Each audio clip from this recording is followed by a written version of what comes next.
ರಾಹುಲ್ ಗಾಂಧಿ 101 ನಿಮಿಷ ಮಾತಾಡೋದು.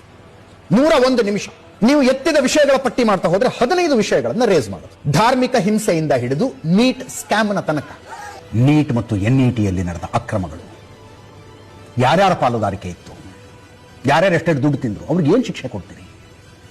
ಬಡವ್ರ ಮಕ್ಕಳು ಬೆಳಿಬೇಕು ಅಂತ ಭಾಷಣ ಮಾಡಿಕೊಂಡು 40 ಲಕ್ಷ ಕೊಟ್ಟವರಿಗೆ ಕ್ವಶನ್ ಪೇಪರ್ನ ಹಿಂದಿನ ರಾತ್ರಿ ಕೊಟ್ಟರೆ ಯಾರೇ ಡಾಕ್ಟರ್ ಆಗಕ್ಕಾಗತ್ತೆ? ಯಾರು ಡಾಕ್ಟರ್ ಆಗಕ್ಕಾಗತ್ತೆ? 67 ಜನ ಏನೋ ಔಟ್ ಅಂತ ಈ ಸಲ ಎಕ್ಸಾಮ್ನಲ್ಲಿ. ಇದು ವಿಪಕ್ಷದ ಜವಾಬ್ದಾರಿ. ಶಭಾಷ್ ರಾಹುಲ್ ಗಾಂಧಿಯವರು ಬಿಡಬೇಡಿ ಸರ್ಕಾರವನ್ನು, ಉತ್ತರ ತಗೊಳ್ಳಿ ಈ ವಿಷಯದಲ್ಲಿ. ಈ ವಿಷಯ ಇತ್ತಲ್ಲ, this is to be raised.